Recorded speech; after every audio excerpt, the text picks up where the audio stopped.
I wanted to take a quick moment today to read this article to you that discusses some new events that are occurring within the state of Michigan, not necessarily to critique the bill that's going to be discussed in this article, but more so to highlight the importance of local politics and our need as Black Americans to organize ourselves properly to utilize local politics to our benefits, as opposed to constantly waiting on the federal government to pass bills in the House and the Senate to be sent over to the president for something to be signed into law that may or may not benefit you, right?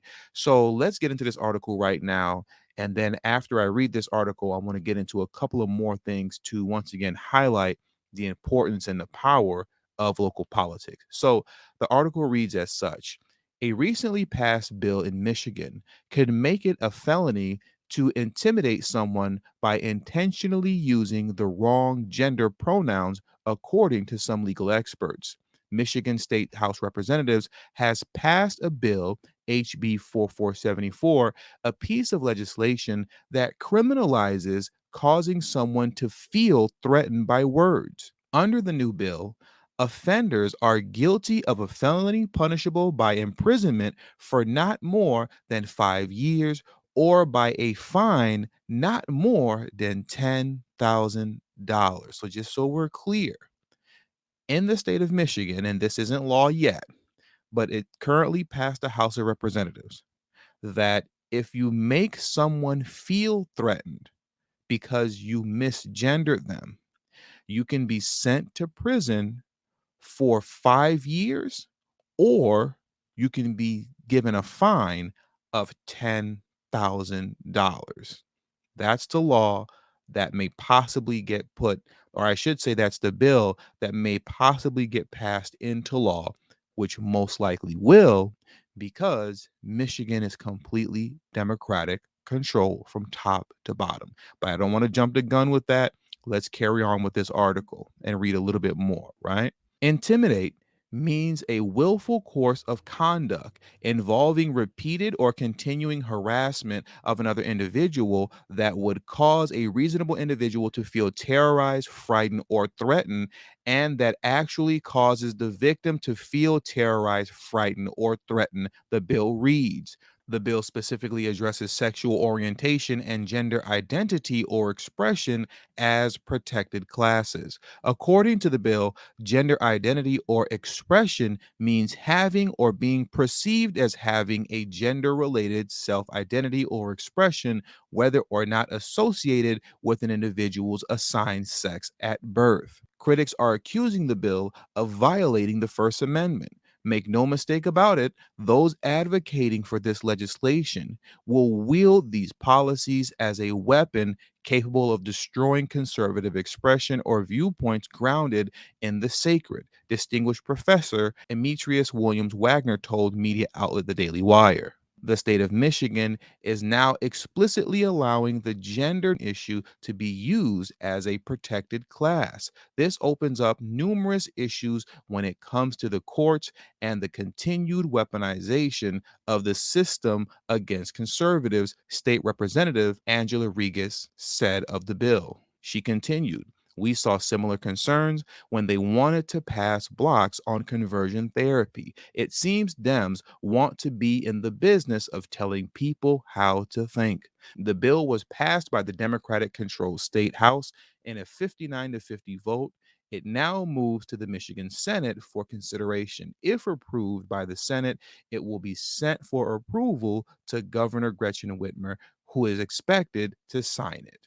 Now, let's take a moment to scroll over to the Michigan legislature so that we can see who actually is in control of the state of Michigan currently. And just like I showed you when it came to the Illinois General Assembly, in Michigan is completely 100% Democratic controlled. In the Senate, there are 38 seats. Out of the 38 seats, Democrats control 20 of them. And in the House of Representatives, there are 110 seats. Out of the 110 seats, Democrats control 56 of them. So they have a slight majority in both houses, as well as currently controlling the governor's seat by way of Governor Whitmer. And with that, they can literally pass any bills that they want to at this moment in time. Because once again, just as I showed you in my last live stream in the state of Illinois, Democrats overwhelmingly control Illinois. So the point that I'm making to you is that from Illinois to Michigan and to a host of other states across this country that are Democratic controlled states, there is literally no excuse for why meaningful, concrete, transformative bills cannot get passed in the favor of Black Americans whose communities are in dire need of repair. There's no excuse. These are the people that are supposed to be, quote, on your side, right? They're the ones that are supposed to be the most understanding of your plight. Yet, when it comes to any meaningful legislation that could actually repair the community or assist the community, nothing gets passed, nothing gets done, even on a local level, despite having the majority of House and Senate seats in any given state. So that goes to show you that nothing happens for you, legislatively speaking, because they don't want it to happen for you. They want to keep you in a permanent state of feeling as if you need them. Because if you start operating from a standpoint mentally of, "Well, you know what, since no one's going to help us out, we can do these things on our own," then their party crumbles. So at best, you'll get minimal assistance or at least minimal symbolic gestures like the name of a street changing to Malcolm X Boulevard or maybe another George Floyd statue. But outside of that, we won't give you anything else. And once again, that's intentional because as you can see here by the numbers, the Democrats control Michigan the same way they overwhelmingly control the state of Illinois.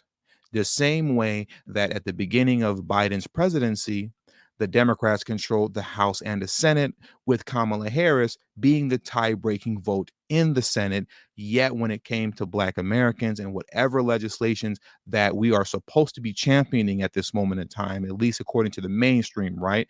The George Floyd Justice and Policing Bill and the John Lewis Voting Rights Act bill.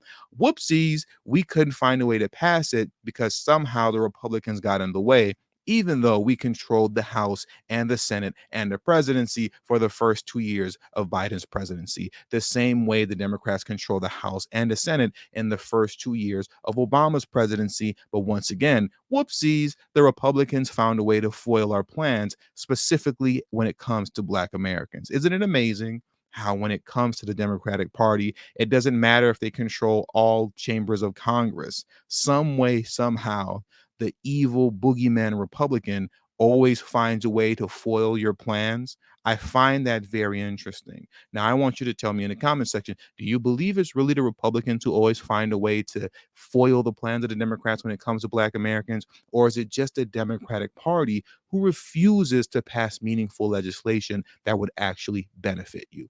I'll let you all discuss that in the comment section below. And with all that being said, that does it for today's video. So please make sure you hit the subscribe button as well as the bell notification next to the subscribe button so you'll be notified whenever I release a new video. All social media links will be pinned in the comment section below. I also have a Telegram group now, so if you have Telegram, make sure to hit the link in the description box below as well as pinned in the comment section to join my Telegram group. And also, please make sure you text tdhiphop to number 33222.